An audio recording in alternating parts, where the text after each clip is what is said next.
Well, hello there, and welcome to the Astrology Hub podcast. I'm so happy that you've decided to tune in today. This podcast episode is our official kickoff of Magic Month. We've made the entire month of October this exploration of ways that we can re-enchant our lives, of ways that we can really harness our creative power, ways that we can actually go into co-creation, into a co-creative communion with the universe itself. And we have some amazing teachers here to talk to us about these ideas. And today, I'm thrilled to welcome Rachel Lang. We're going to be covering the fact that all of the outer planets are going to be changing signs over the next couple of years.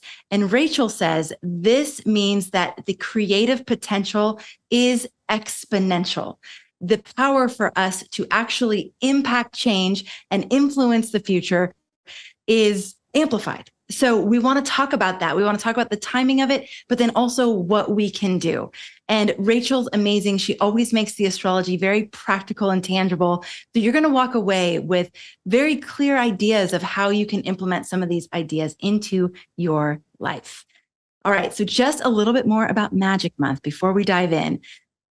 Basically, we're exploring astrological magic on the podcast and just the idea of magic in general, because there's so many different ways that we can relate to the idea of magic. We're also going to be featuring 3 at least of our astrological magic classes and offering 33% discounts on those classes throughout the month of October. So make sure that you check the page. I'm going to give you the link in a sec. But then also, we are having a costume contest. So you can take a picture of yourself in an astrologically themed costume. And when you do, you are entered in to win prizes. So a free membership, some of these astrological magic classes we're talking about, and some other amazing prizes. So you can go to astrologyhub.com/magic to participate in all of it. And I cannot wait to see your pictures and all the creativity. So be thinking about what you want to submit, and it's the sooner the better. So get all dressed up, take a picture, send it in, and maybe you're going to be one of the winners.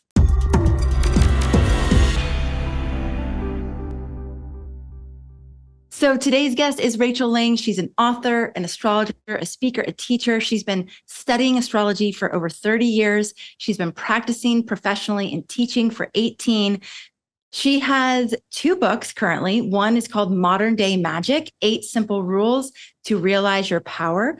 And, I have a typo. And what your life? Shape. Shape your life. There we go. Okay, thank you. Sorry about that. And then another one, a children's book called As Above, So Below. And I love that you wrote a children's book, Rachel. I feel like there's so much opportunity to introduce astrological ideas and concepts to children in creative ways. So amazing. And welcome back to the show. Thank you. Thank you so much, Amanda. And I just have to say real quickly, as someone who loves Halloween, and Halloween has been since childhood my favorite holiday, I am in that costume contest. I'm already thinking about the costume. It's endless too. I mean, you can get super creative. Think of all the different archetypes and characters and elements and all the different things you do. Yeah. I love it. I love it. I think probably a lot of us who are drawn to astrology have also always loved Halloween, and just it's really more about the magic of seasons, the magic of these different celebrations and the connection with nature and all of that. So there's a quote from one of the classes that you taught with us on working with the moon, working with the lunar cycle and magic. And what you said is that magic is a prime creative force alive within us that urges us into a wondrous relationship with all of life. Mm-hmm. So Rachel, I'd love to start there because, again, I feel like there's often a very superficial understanding of magic. So what is magic to you? How has it impacted your life? Why are you passionate enough about it to write books about it, to talk about it? Just let's start there. Yeah, great. I love that you started with this quote, because I've spent a lot of years thinking about magic, talking about magic, teaching magic, writing about it. And really, my experience of magic, which so many others share a similar experience, is that magic is about really being a part of the world. I think so many ideas that we have about spirituality come from that Enlightenment period where we learned to bifurcate. And actually, this goes back to Aristotle and back to the 12th century when we were rediscovering Aristotelian works. And so much of our theology is based in this idea of polarity, of mind is separate from body, body is separate from, there's, mind, body, spirit, physical body. And we learned over time to separate God, goddess, the deities, our spiritual selves from our physical selves. And anyone who practices magic, and I know you do this every time you lead a moon ritual or a moon ceremony, and I've had the privilege of sitting in on some of them, and every time you talk about ways of embodying astrology, you understand you're doing this. It's really about coming back into the body. Magic is really about being a part of the earth. And so we talk about it in terms of manifestation, because I think a lot of people think, like, I set intentions, I do these rituals. But really what's happening is that we're using our words, we're using the symbols in our environment, we're using our physical bodies, we're using all of that to bridge the invisible and the visible. And so magic is about that relationship. Once you start to open the door to magic, then every time you go outside, there's a magical encounter. I walk my dog and there are feathers on my path, and I think, oh, there's spirit. Thank you, spirit. The bird, I'm driving down the road on my way to get to talk to you, and there's this great big hawk sitting on the telephone wire, and I could not have missed it. That's magic. You and I in this conversation, we're experiencing magic. Anyone listening is taking in the energy and the frequency that we are emitting in our conversation and the intentions that we set when we come into this, and they're receiving magic. So magic is about our own creativity, and it's also about our connectivity. I love it so much. And it's every time I hear any of you astrologers talk about it, and when I experience it myself, it feels like we get to be childlike again. I don't mean childish. I mean childlike, in that when you would just wonder and be in awe of nature, of all the different things around you, and imagination was so rich and real. And so I love the opportunity to have this magic month and really focus on ways that we can bring that wonder and that awe and that delight in life into our everyday experience. And so, Rachel, let's talk about this idea that all the planets are changing, all the outer planets are changing signs. And so that's opening up even more creative, magical potential for us. Why are you saying that? Let's just sort of orient ourselves around that statement, and then we can go into how to actually do it. Great. Oh, yeah, this topic is so fun because I think we're all living in this incredible time. And each one of us, I come from a worldview that believes that our souls chose to come here at this particular time to be a part of a paradigm shift. And no matter what you do for a living, no matter what your life experience looks like, you're a part of that shift. And so what's happening and I know you've talked about this on your show, and anyone who knows astrology knows that, wow, what a time this is. Between now and 2026, early 2026, all of the outer planets are changing signs. Pluto moves into Aquarius on November 19th and stays there for good. It's been making that transition. That alone is a pivotal transition. It starts a 20-year cycle. Pluto moving into a new sign kickstarts an entire generation. And we feel the ripple effects of that change over the next several generations, over the next 250 years, actually. And then Neptune next year dips in and out of Aries, goes between Pisces and Aries, making its way fully into Aries in 2026. Uranus is moving back and forth between Taurus and Gemini, making its way fully into Gemini in 2026. And then Saturn's also joining the pack and moving into Aries in 2026. And it will meet up with Neptune at 0 degrees Aries And that's a world point. That is a point of a complete and total paradigm reset.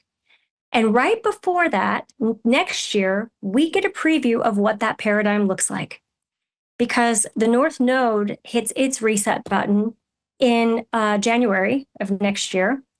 And when it enters 0 degrees Aries and then makes its way into Pisces, everyone is aligning to their utmost potential as it's reflected right now. So all of these outer planets changing signs show us that where we are now, the political landscape that we have, the ways that corporations and money and capitalism, all of the systems and the structures that keep us flowing in a society are all in flux. But as a result of that, we have this power individually and collectively to start drafting the blueprints for the next paradigm. It's not set in stone. And in fact, the planets are moving from earth and water to the outer planets are moving from earth and water signs to air and fire.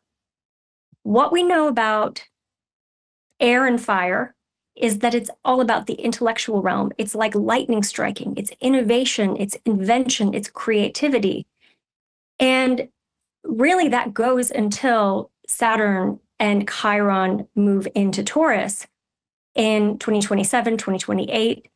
So between now and then, we have all this ideation, all this creative potential without anything grounding it and saying, let's stick with what we've done. Let's stick with this. This works. So it's exciting. It's really exciting, but it's also like, what do we do with all this power? Right. Rachel, has that ever happened before? Like, has it ever happened that all the outer planets change in like such a small, concentrated amount of time? Yeah, that's a really good question. And I would have to go back and see and I haven't done that research. But what I do know is that when you look at the charts for 2026 and you see all of the fire and all of the air that's represented by the outers and even at sometimes the inner planets joining them, what you see is something rare. You see a lineup, a stellar lineup that we have never experienced in generations. I mean, generations. And we know that Neptune and Aries just alone hasn't happened for 165 years. We know that Pluto hasn't been in Aquarius in 248 years. I mean, it's been off and on over the last year or so. And so the astrology is unique, not just to our time, but to centuries. Okay, Rachel, I know this is a little bit of a sidebar conversation, but it's fascinating. And so I have to bring it in. I know you've been doing a lot of research on black holes, and you've made some very interesting statements about black holes and the expansion of consciousness and black holes being integrated into the new frontier even of astrology. Like if everything's changing, that would include astrology, right? So there's going to be some new frontiers within astrology. So tell us about the black holes. Where does this come in? Why do you think it's so relevant? Just let's start there. Yeah. So this could be a whole show topic because it's exhilarating to, like, I've done a lot of research on this and what I've seen is just like mind blowing. And I spoke about this at the Astrological Association conference too. And I think that talk might still be available. But one of the things that's happening when any outer planet comes into a contact by conjunction or parallel with a black hole, we have access to new insights, new information that are like beyond what we can know with our own conscious awareness or with our collective conscious. And so that's going to be happening when Uranus reaches the last couple of degrees of Taurus. And so next year, Uranus lines up with a black hole that's a quasar. So it's this big body of light that exposes us or opens us to new insights, new ideas, new information. And it's coming from a place that's going to be a light source for for our planet, for our world. So there's a lot more we could talk about this, but I think as it pertains to our creative potential, yeah, there are things that we're going to be learning next year or opening our awareness to that are so far out of what we know as our reality right now. And that's another reason why we're in such a creative time.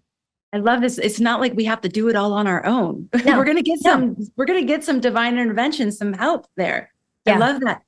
If somebody's just now, you piqued someone's curiosity and they're like, how do we know when we have planets aligning with black holes? How do we even find that? Like, what are the points? Yeah. So this is a whole, like I said, this is a whole topic that we could go into.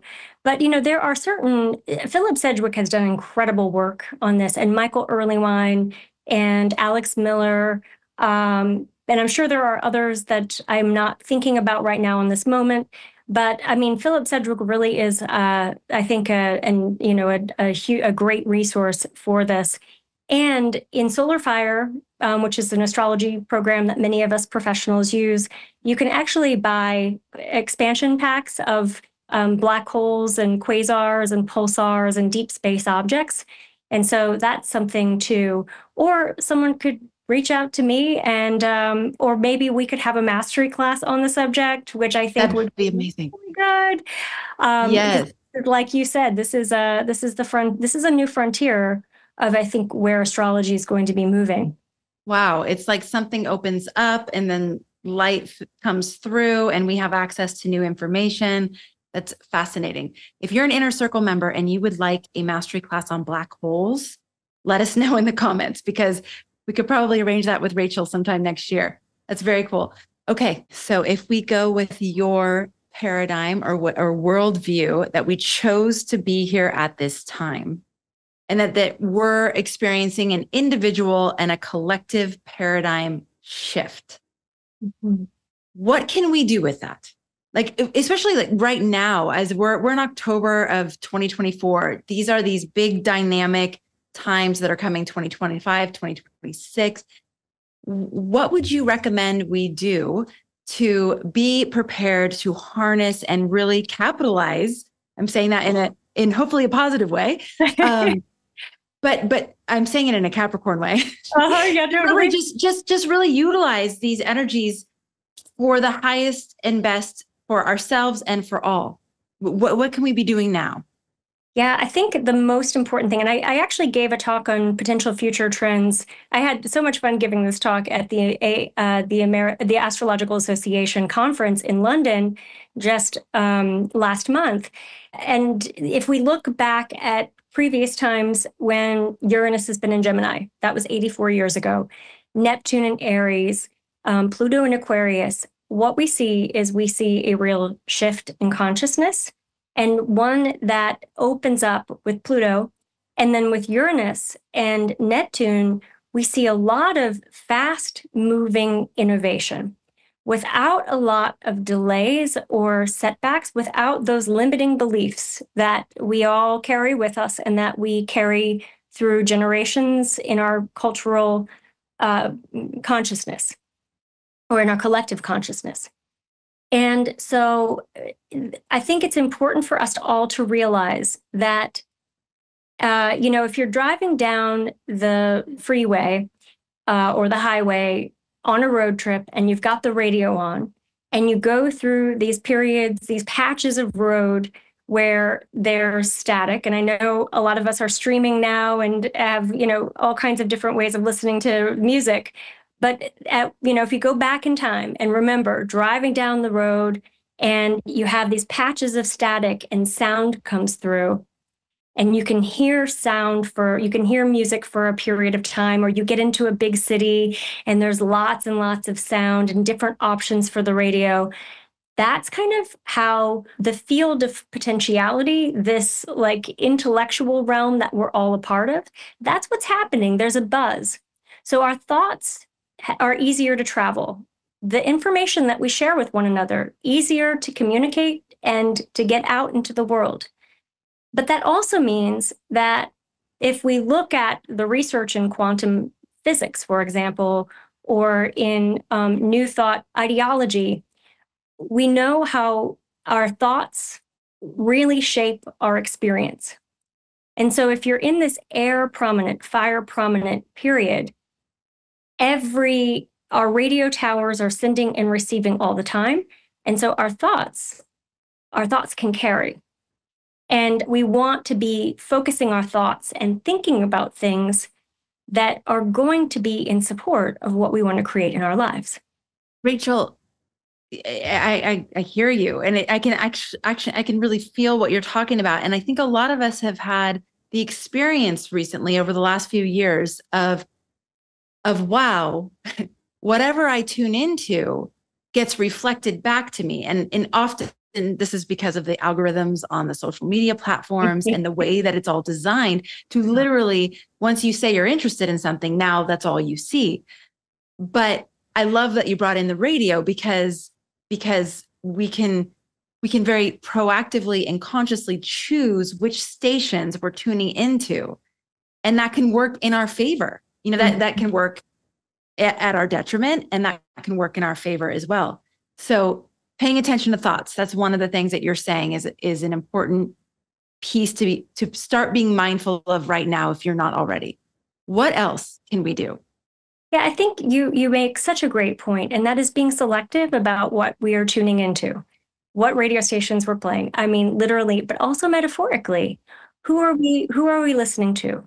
Are they sparking fear? Is the rhetoric that we hear politically making us feel better? Is it making us feel like that this is the world we want to create? Or is it making us feel compressed, tied down, disempowered?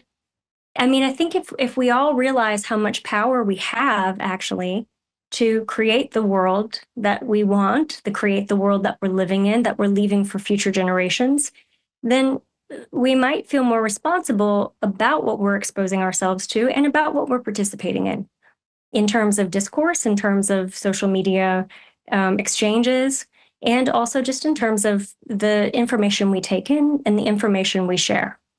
Yeah. Also, the amount of power we give to some of these external forces that we can't really control as much, like how much of our bandwidth or our energy, whether it's in favor of or in disfavor of, are we lending to the different players on the world stage even? Mm-hmm. And what would happen if we took some more of that power back and actually channeled it into things that could actually make an impact? Yeah. And this kind of brings us to some of the ideas around astrological magic. And so can you tell us what you see astrological magic as, and why in this time of great change and malleability, this is an even more important concept? Yeah. So we talked about magic bringing us into relationship with all life.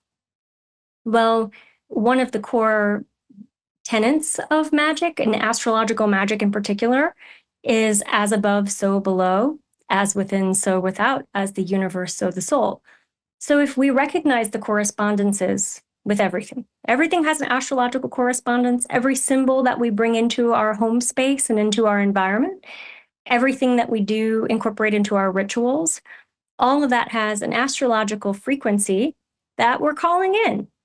And so astrological magic, understanding where the planets are in relation to the Earth, is, I think, one of the first ways that you start building a deeper relationship with nature and with the Earth and with the cosmos and with the spiritual forces that are invisible to us, but that we can feel and sense. So astrological magic is just a way of bringing ourselves into relationship with the sun, the moon, and the planets. And finding times to, I think about it in terms of surfing, like finding times to surf on the right wave to take you to the shores that you want to land on. What's not astrological magic? I mean, that to me just kind of feels like all of astrology, right? Yeah. And if you really read the Renaissance astrologers, there's a lot of what we know about astrological magic comes from those traditions, and also comes from like Culpeper and the Picatrix and and even going back to Lily. I mean, and then going way back into the ancient traditions as well. But I think that what astral or astrological magic is not, is it is not being disconnected. So you're right. Every time you open your, I still have an old school astrological calendar that I pull out, my daily planner that I pull out, what's happening today. Every time you look at your phone and you're connecting with your chart or with the moon or the planetary hours, that's astrological magic, because you're making a moment sacred by connecting with the larger picture. So it's kind of cool. I've actually never thought about it in this way before. But really, so we can go as deep as planning out our rituals, making tinctures, talismans, doing our intention setting. I make a lot of like ritual art, like that painting right back there. I did during Venus Cazimi, and that's a living talisman. So we can choose or elect times to do very specific rituals for specific purposes. That's one way of using astral magic. Then we can also just incorporate it into our everyday lives. And that brings sacredness into the mundane. Rachel, what are some ways? I love the art behind you. It's so striking. I mean, it's really a gorgeous image, and it definitely like emanates something. So, and I think that every time I see you on video. But what are some other ways that people can be working even more consciously, more connected with their charts or the timing of transits to tap into this experience of magic? Mm-hmm. Yeah, there's a whole section in my book about this, and I'll give some real simple ways of working with astrological magic. Because it can be intimidating to think about lunar mansions and fixed stars. And, if you read Nina Griffin's work, who is prolific, and I highly recommend, you can think, oh, this is complicated, because she's brilliant, and the way she expresses it is brilliant. But for anyone who just wants to start working with it, I think the simplest thing is to follow the moon. The moon goes through these very visible phases every 28 days. The new moon, we set intentions, generally speaking. The first quarter moon is still a time of growth and a time of excess. So our intention setting relates to things that we want to call into our lives or things that we want to grow. So our fertility rituals, our money-making rituals. And then everything culminates during the full moon. The full moon is when we have this balance of lunar energy and solar energy. The sun's full light is reflecting off the moon. And we actually feel that. I mean, I think a lot of people express not being able to sleep during the full moon. You can feel this energy. And the full moons, you're just all around general good ritual setting, lunation, pointing the lunation cycle. So it's a time for clearing. It's a time when you're more aware of what needs to be let go. It's a time of it's a time of clearing the path, divination, healing rituals, drawing in excess, your fertility rituals, your money-making rituals, your home and family-related rituals. And so the full moon is like the pivotal peak point in a cycle. And then the moon starts waning. And as the moon's waning, we're pruning, we're clearing out, we're cleaning house.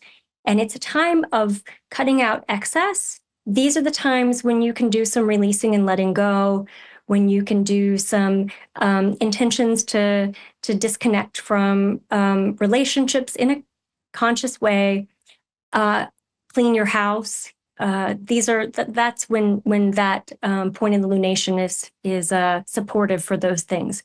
So it's a really simple way of just getting started, is follow the moon. Hmm. And in your class, you also talk about our individual natal moon signs and how this can impact blockages we may have to actually manifesting or working with magic, but then also how it can help us amplify our magic. you want to just give us a couple examples of what you mean by that? Sure. So our natal moon signs are, they're the invisible part of ourselves. They're the pre-verbal, non-verbal. I think of them as like the little inner 2-year-old, or that not to the 2-year-old's more like Mars, but they're like the inner baby that we have that we need to nurture and care for. But the moon, because the moon is unconscious, because the moon relates to the subconscious, which is the unseen or super rational aspects of ourselves, the moon relates to what we unconsciously draw into our lives, for better or for worse. So sometimes this is what we can attract easily without a lot of effort. And I think you and I talked about the Gemini moon as an example. It's because we both have one. I know we both have one. Yes. So, one thing that Gemini moons are really good at is drawing in busy work and drawing in like lots of talking without a lot of structure, or a lot of information coming in without a lot of focus. And so that's the more unintegrated part of what we draw in. But then also we could draw in, conscious way, opportunities to speak, to have a podcast. You started this beautiful business all with that need to express that comes from that Gemini moon. Yeah. It's really helpful to be aware of the, kind of places where we can fall down though, based on our moon, because even for myself, when Jupiter went into Gemini and I knew that I wanted to dedicate this time to writing my book, one of the warnings was it can be an excess of like, you take on way too much and then you don't get anything done because you've just completely scattered yourself all over the place. So being aware of our tendencies and then even coupling that with transits and things can be super helpful. It's like, oh, okay, maybe I'm actually avoiding my creative power right now by dissipating my energy and getting involved in way too many things. And just having that self-awareness can be so helpful. Right. And I think you bring up a really important point.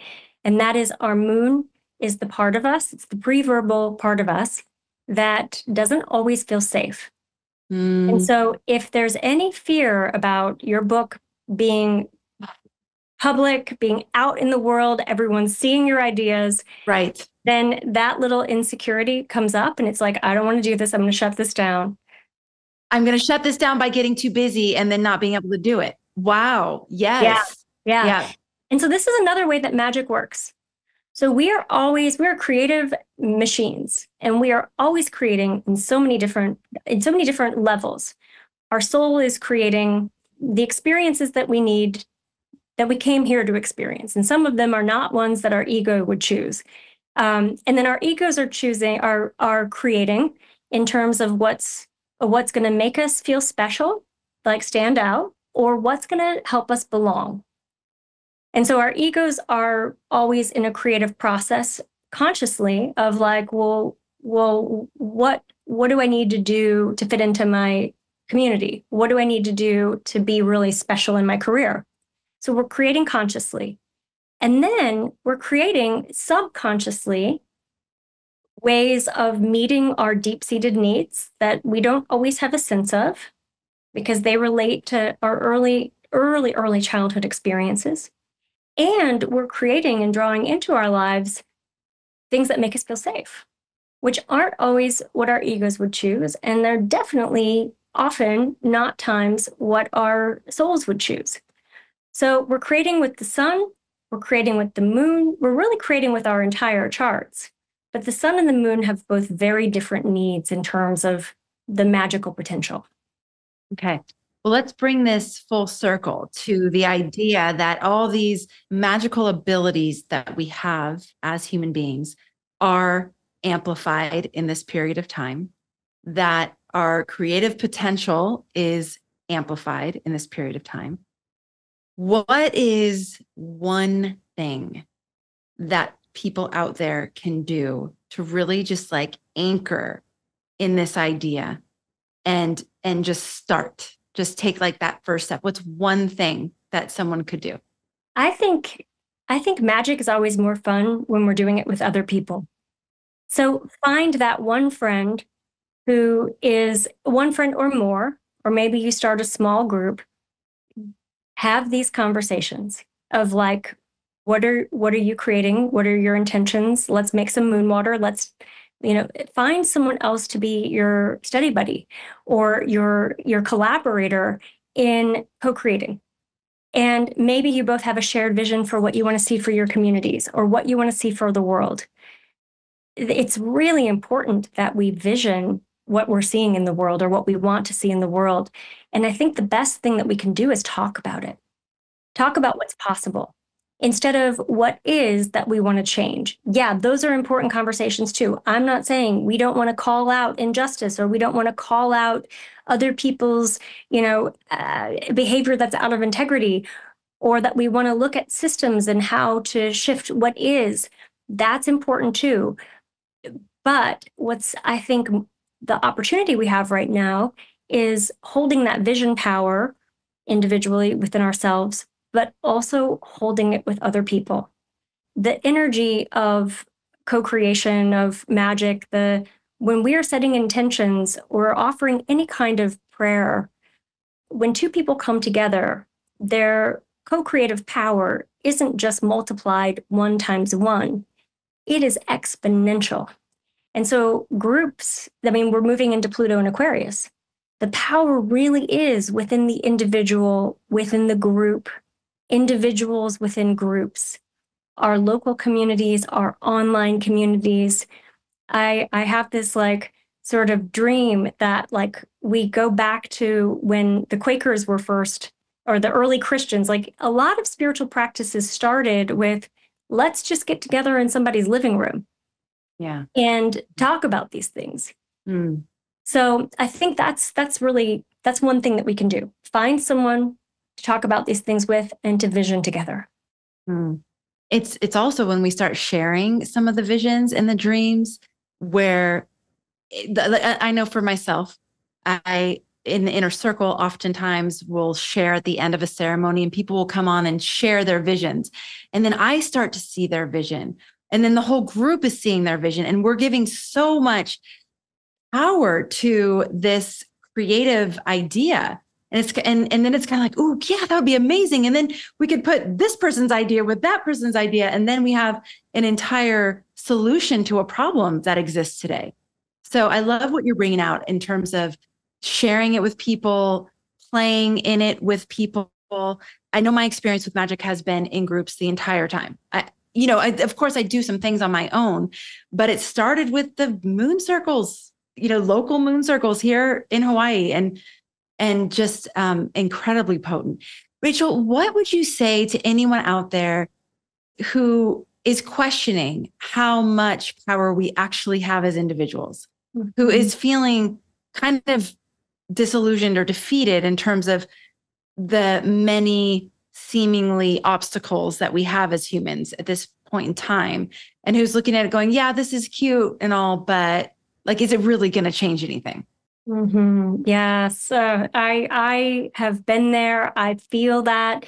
And I want to be really clear. We still have systems of oppression. We still have prejudices, implicit bias. There are still frameworks that are working within our culture that are making it so that we are shielded from really feeling the amount of power that we have. But what I will say is that I think we can think about power. Power can be such a misunderstood word. Mm-hmm. So, for example, I love the story that you were just telling of how you could see someone else's vision in the inner circle. And when you were in that moment and you were tapped into someone else's vision and you were seeing in tandem with everybody else, did you feel powerful in that moment? Yes. Yeah. And inspired and hopeful. Yes. Yeah.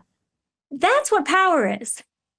Power is I can. It is the ability to do something. It's not dominating. It's not forceful. It's not what we've come to associate power with. Power is that feeling of if something is possible. And everyone can have that. And so don't think about the outcome. Let me take that back. Be really clear. We do want to think about the outcomes. We do want to vision and dream and like feel passionate about those outcomes. But the power that feels so enlivening and that is magic, that co-creative force, that powerful creative force is actually felt. It's sensed. And when we feel powerful, we have a really clear defining line for what's true, what's right, or what's not.